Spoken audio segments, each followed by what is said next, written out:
Web 2.0. Innovation. Trend. Collaboration. Software. Metadata. Got the world turning as fast as it can? Hear how technology can help, legally speaking, with two of the top legal technology experts, authors, and lawyers, Dennis Kennedy and Tom Mighell. Welcome to the Kennedy-Mighell Report here on the Legal Talk Network. And welcome to episode 252 of the Kennedy-Mighell Report. I'm Dennis Kennedy in Ann Arbor. And I'm Tom Mighell in Dallas. Before we get started, we'd like to thank our sponsor. We'd like to thank ServeNow, a nationwide network of trusted, pre-screened process servers. Work with the most professional process servers who have experience with high-volume serves, embrace technology, and understand the litigation process.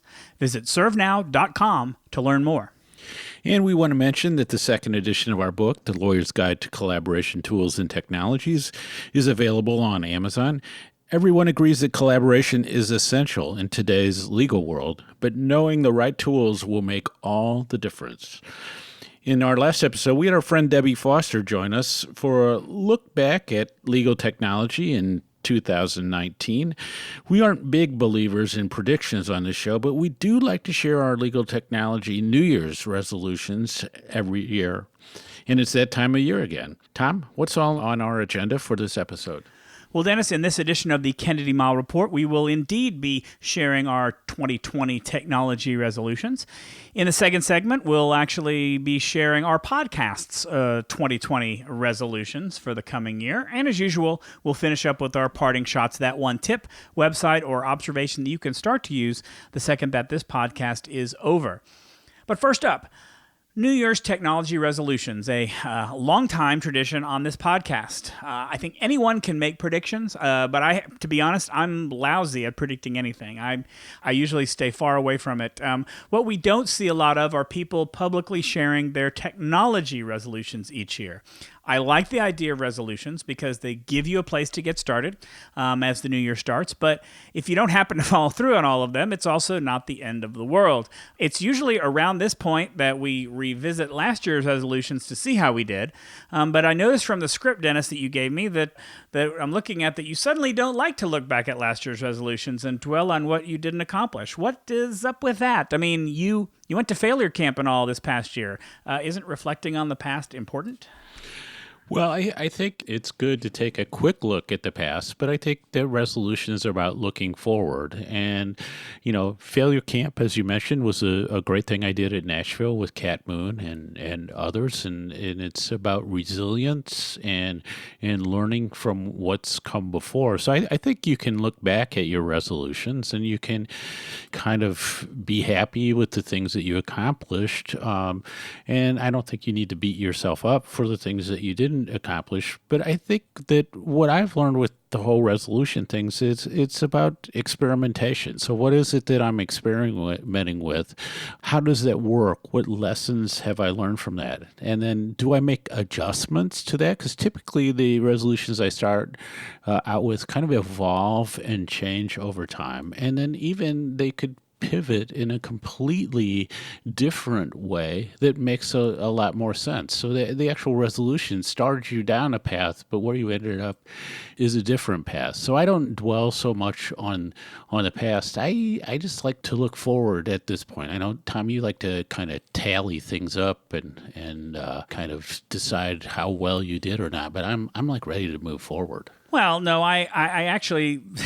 If we're being honest, I like to look back and see what I said I would do this past year and see if I actually did it, because I tend not to be good in my resolutions. I hope that I do the things that I think that I'm going to do, but I also don't write them down and I don't pay attention to them the way that you do. So that's part of the reason why I like looking over them last year. But this year, I'm ready to move forward. So, can you maybe let's talk about the approach that you use and that I sort of have adopted as well to set the resolutions for, not just this coming year, but the years that we've been doing this on the podcast. Yeah, and I did want to mention that what a lot of people do is they write things down and then put it away in a drawer. And so what I do is, because I use software program called OmniFocus, I surface those resolutions from time to time. So they come to my mind, and they are something that I've worked on, and I've sort of broken up into chunks and other things like that.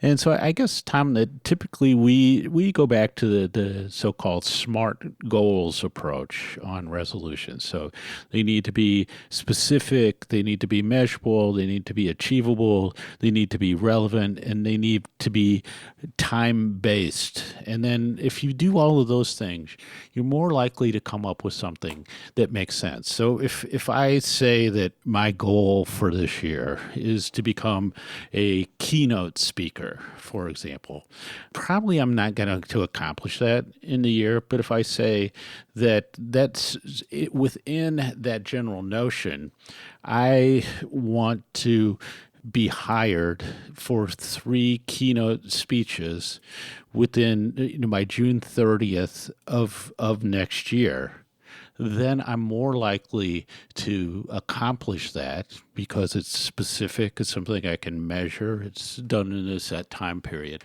And that gets me toward that bigger sort of nebulous goal. And the examples are always when people say they want to lose weight. Well, that typically does not get it done, or to stop smoking. So when you go more specific, then to do that. So I don't know, Tom. Maybe I'll throw this to you since we have notes there. But I've used a 3-part approach in the past, which I think you've said you like. Do you want to talk maybe a little bit about that approach? Yeah, no, I do like the approach that you've taken. I think it's pretty straightforward, and I like that it's kind of a 3-part approach that focuses on technology from different angles. The first approach is there a technology pain point that I'd like to alleviate or remove? Is there something in my life that I want to fix in terms of technology? Second, is there a new technology, a new skill, more advanced use of technology that I'd like to learn? And then third, is there something that I can do with technology to advance my career, accomplish more, improve processes, or even better as lawyers, enhance client service? I like all of those. I will confess that this year, when it comes to the approach to my 3 resolutions we're going to talk about, I really only looked at 2 of them because, to be real honest, I don't have a lot of pain points this year. I sat down and I thought about it, and I'm like, the pain points that I've got are pretty straightforward, and so I don't have much to alleviate this year. So I'm really going to focus on those second, learning and advancement of career and of work and moving forward in those types of things. Dennis, what about you? Well, I tend to agree with you on the pain point, if I can use that term, because I do feel like I'm in pretty good shape. I just feel like I have things sort of scattered in technology and probably not as simple and together as I was like. So let me start with my resolution number 1, which goes to that point, which is I just want to revamp, retool, and really rationalize my technology stack. So what I want to do is to say, hey, what are all the things that I'm doing, and what are the technologies that I use? And this seems like a good time to kind of step back and decide what makes sense and where there's duplication and where I can do things more smoothly.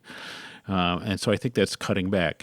So, Tom, as I mentioned before the show, I did my end of the year personal offsite, and so one of the things that I worked on was this resolution number 1 about my technology stack, and I actually feel I've made some progress and in putting it together. And so the way to think about this is that it's definitely going to be a simplification. I did a little bit of jobs to be done to say, okay, so what are the things that I do? Well, I write, I research, I keep notes, I have business processes, other things to do, and then figured out, well, what tools do I use and what tools don't I want to use? So my approach to this is going to be, I'm going to allow myself to do some more research until February 1st. Then I'm going to do some implementation and look at some metrics by the 1st of March. And then I'm going to take a look look at all of that on July 1st to see how it's going. And then on December 1st, I'm going to assess it and to see how much or how little I've accomplished and whether it was a worthwhile resolution and process to go through. So that's number one for me, is sort of revamping, retooling, and rationalizing the technology stack. Well, my first resolution is, and I think I mentioned this last year, feels for me sort of like the weight loss resolution is for many of us, sort of a perennial resolution that we never get around to actually doing. And I remember I actually did look back at our script and our outline for last year's resolution show, and I put this here, and in parentheses, I put really, really, really for real this time. And then, of course, it didn't happen this year. And that is, I have been far too long in relaunching the official relaunch of my blog. And what's going to happen this year, just to give you an update, I was hoping to relaunch it in January. I'm a little bit behind. I'm getting a new logo done for the blog, and that probably isn't going to happen. Well, I'm hoping to get that done in January, so I may still be looking at a January launch, but it may bleed over into February. And then what I really want to do is, I don't think that the resolution isn't so much the relaunch of the blog. I'm going to be taking a slightly different approach than I did in the blog before. It's not really going to be just about legal technology. It's really going to be about technology in general.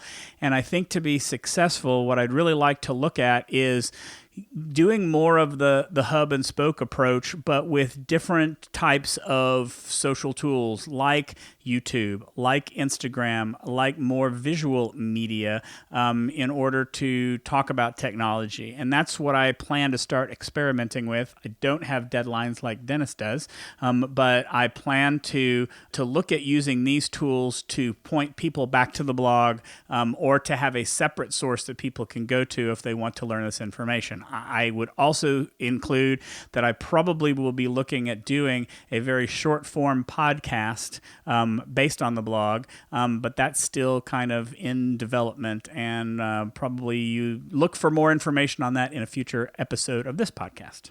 Dennis, number 2.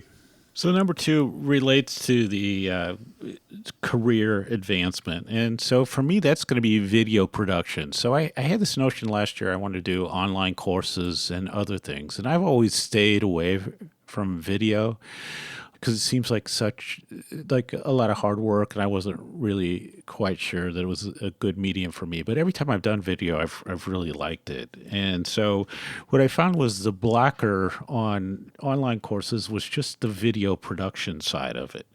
So that's going to be my resolution number 2, is to work really hard on learning video production. So I figured out what tools I probably need, what the medium is going to be, which I think is probably going to be Vimeo, but I may do both Vimeo and YouTube.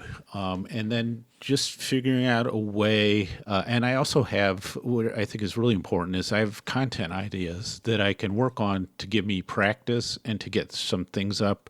So I'm looking at both online, longer, courses that are longer form content, and then also really simple video tips. So could be a minute or less, or could be 2 minutes or less, but I want to really try to make a strong effort in that, and to really look at it as a skill to learn and a technology for me to get really conversant in, and that's video production.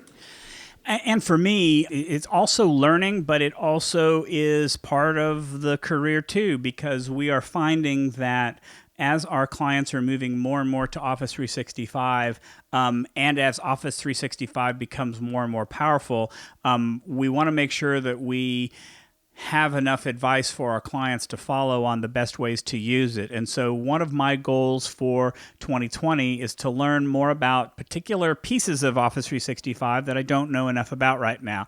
And that is 1, Power Automate, and 2, Power Apps. Now, Power Automate, you probably, if you pay attention to Office 365, you'll know that it is formerly known as Microsoft Flow, which is Microsoft's version of the if this then that, or the Zapier. But it's basically tools that can set up workflows and make apps talk to each other and work together.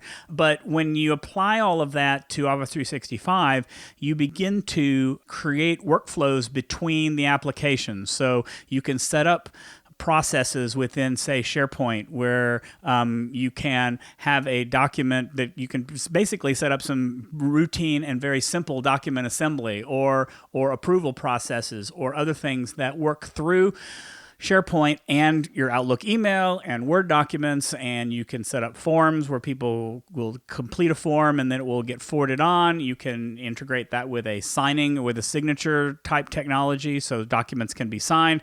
I'm kind of going all over the place when I talk about it, but that's because there are so many different ways that you can run your processes through Office 365. I kind of want to learn about how all of those work. Power Automate is really the way to do that now, but I also am interested in looking at Microsoft Power Apps. Now, what Power Apps is another piece of Office 365 that actually allow you to create your own applications. You can create portals, you can create other types of applications. I'll give you an example of what we're doing. We're actually creating record retention schedules within Power Apps so that once you develop your company or your firm's record retention schedule, you can load it into an app that's easy to put on your tablet, on your phone, on a website, and it's easy to use and update, and it works just like an app. It's really very, very simple to use, or at least to create at the beginning, but it can actually be quite powerful and complex. So part of my goal for work and for my own personal knowledge is to really learn more about those tools in the coming year.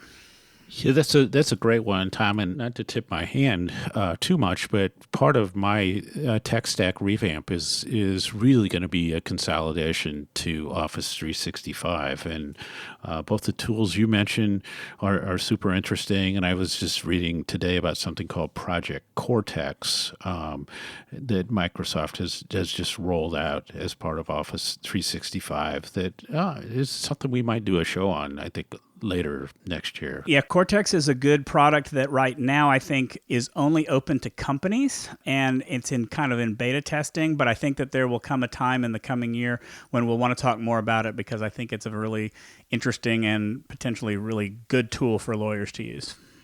And my last one is somewhat similar to yours, but this falls into the improving processes bucket for me. And what I really want to focus on is very simple automations. So this is stuff like Text Expander. It's like Hazel on the Mac, Automator, other tools like this, if this, then that, where I want to look at some very specific things that I do on a repetitive basis and figure out ways to automate them. And it doesn't have to be that big a deal. I started to do some work with this, especially in Text Expander last year. It just makes a big difference. And, a lot of times you just find yourself doing the same things over and over again. And when you see that, it's a good place to automate. And I think the tools have now reached this point where they're pretty straightforward to work with. And a lot of it is just kind of filling in the blanks. And I think becomes a way that you can accomplish things. So that's the one I'm doing. And I'm also on the SMART goals thing, I'm also just making it very achievable and irrelevant, because I'm just saying simple automations. I'm not looking to automate my whole life. I'm just looking for simple areas where it makes sense, where there's repetition.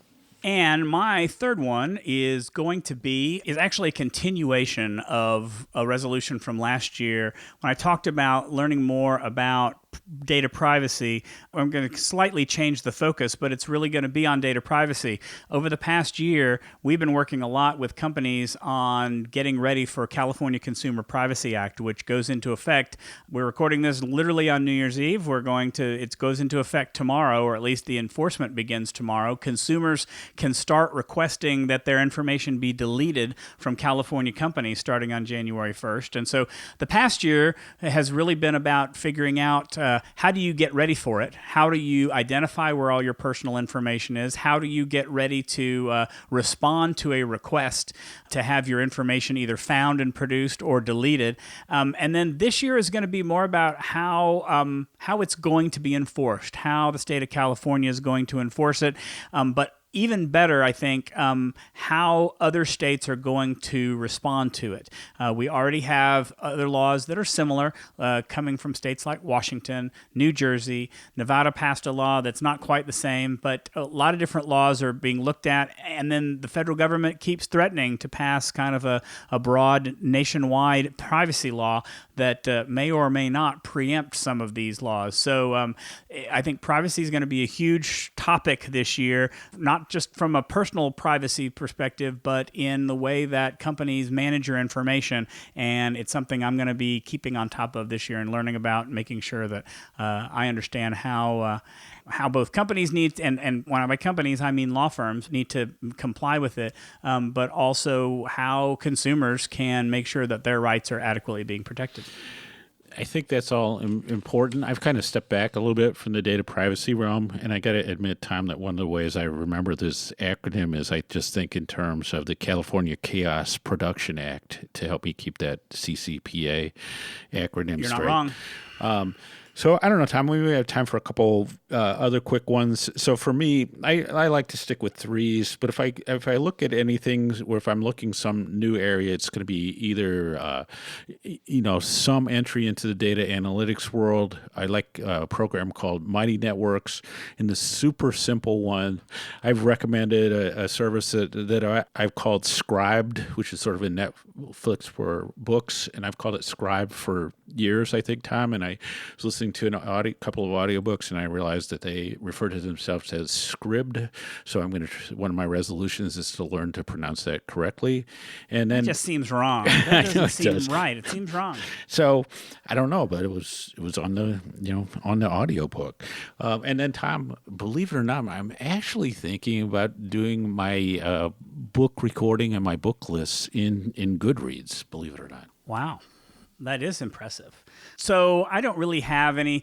The only other thing that I'm doing is something I mentioned on a previous podcast, maybe a podcast episode or two ago, and that is I've been really trying to learn more about how to use Todoist, which is my task manager. I've been going through a fairly lengthy series of videos on using Todoist on the Carl Poulain, I guess, video channel. If you want to check back to a couple episodes past, you'll see the link to his YouTube page.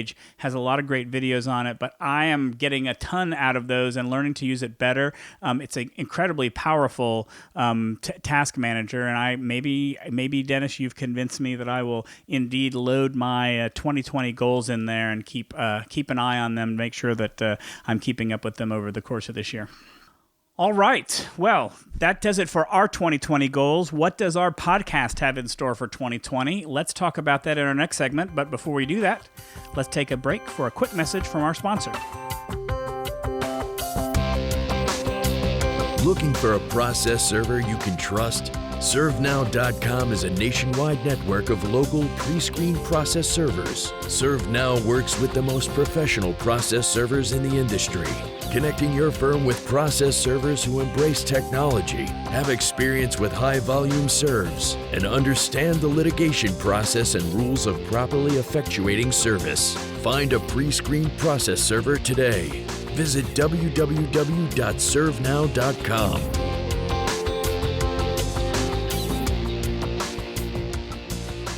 And now let's get back to the Kennedy-Mighell Report. I'm Tom Mighell.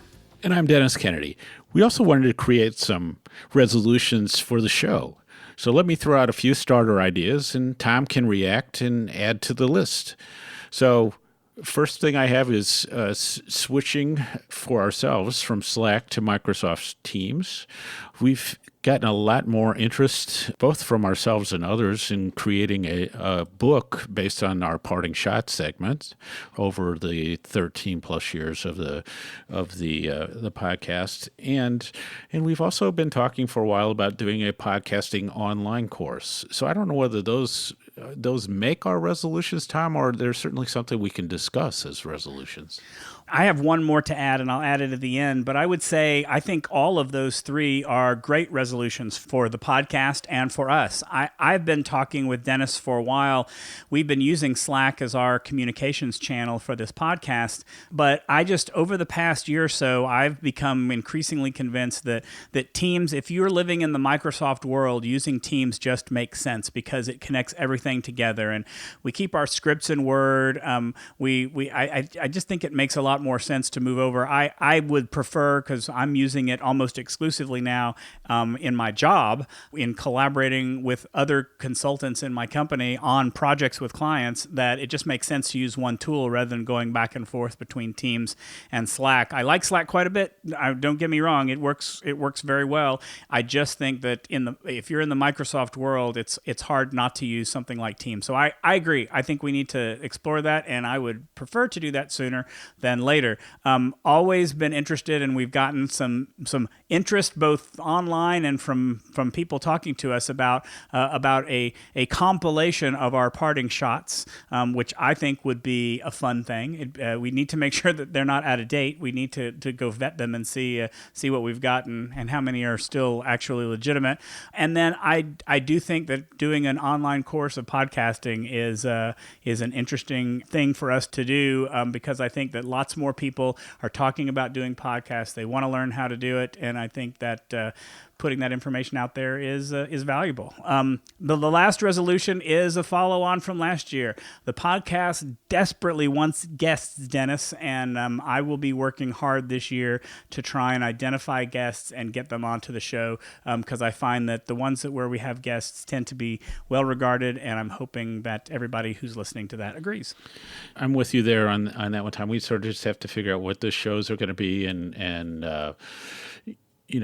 then match the guests to the theme we want to. There's so many interview shows out there that, I still feel we want to do something that's a little bit different. I guess the other thing I would like to do, Tom, is to do like a little bit more interactivity with our audience. I mean, we're always talking about the voicemail line, which we really, really would like people to use, because that would make our life preparing the episodes easier. But I think I part of what I'm going to be doing this year is doing some experimentation with quizzes and surveys. And so we may do some SurveyMonkey, maybe in some Google Forms type of work, which is another automation tool in its own way, in connection with the podcast. So those would be the other things I might think about. But I think that interaction piece, and I can't believe it, Tom, after writing 2 books last year, that I'm actually thinking that in the very, very near future, I'll be starting another one with you. It's in your blood. So now it's time for our parting shots. That one tip, website, or observation you can use the second as podcast ends. Tom, take it away. So the first is a website that I became aware of. I give a hat tip to our friends at Cool Tools, because they've mentioned this, and I took a look at it, and I really, really like the possibilities here. And it's a website called the Noun Project. I'm not sure why it's called the Noun Project, but essentially what it is it's a database of icons that you can use for presentations, for publications, for articles, for anything that you want to use. And there are somewhere between 1 million and 2 million icons listed within this database. You can use it for free. You get a Creative Commons license if you want to use it for free. You can't edit, you can't do anything to the icon. You can just use them, but you've got to give attribution under the Creative Commons license. But if you want to pay $40 a year, you get royalty-free licenses for all the icons you want. You can customize any icon that you want by shape or color or size or anything like that. And what's also nice is that you also get apps that allow you to put them directly into, if you're a Google user, you can put them into Google Slides and Docs. If you're an Adobe user, you can put them into Photoshop or InDesign or Illustrator. You can put them into Microsoft PowerPoint or Word documents. And then if you're a Mac user, you can put them into, you get an automatic app or icon adder for Mac. So really cool, very understated website, but lots of icons. I did searches for just about anything I found, and I found dozens and dozens of icons just by doing simple word searches. Call thenounproject.com. We'll put the link in the show notes. That sounds pretty cool. So just two very quick ones. So the 2020 ABA Legal Technology Resource Center's Women in Legal Tech list just came out, and you can find that list with tons of great names, 20 great names of new honorees on the Law Technology Today website and blog. And then the other thing I wanted to mention is what's known as Warren Buffett's 5/25 rule. So Warren Buffett, of course, is the famous investor, and he has this notion that what you should do, and I'm trying this year, and so this is part of my offsite, my personal offsite, is he says write down 25 things that you really want to accomplish, put them in order, and then draw a circle around the top 5 and draw a circle around 6 through 25, and then X out, just cross out 6 to 25, and then vow to focus on the top 5 until you finish them before you move to any of the other ones. So it's obviously a variation on the 80-20 rule, but it's kind of interesting. And so that's one of the things I'm going to experiment with this year. And I want to add my congratulations to the 2020 Women of Legal Tech. It's a great list. Please take a look and get to know them. And so that wraps it up for this edition of the Kennedy-Mighell Report. Thanks for joining us on the podcast. You can find show notes on the end of this episode's listing at LegalTalkNetwork.com. If you like what you hear, please subscribe to our podcast in iTunes or on the Legal Talk Network site, where you can find archives of all of our previous podcasts with transcripts. If you'd like to get in touch with us, reach out to us on LinkedIn, or remember, we love voicemail. Leave us a voicemail at 720-441-6820. So until the next podcast, I'm Tom Mighell. And I'm Dennis Kennedy, and you've been listening to the Kennedy-Mighell Report, a podcast on legal technology with an internet focus. If you like what you heard today, please rate us in Apple Podcasts, and we'll see you next time for another episode of the Kennedy-Mighell Report on the Legal Talk Network. Thanks for listening to the Kennedy-Mighell Report. Check out Dennis and Tom's book, The Lawyer's Guide to Collaboration Tools and Technologies, Smart Ways to Work Together, from ABA Books or Amazon. And join us every other week for another edition of the Kennedy-Mighell Report, only on the Legal Talk Network.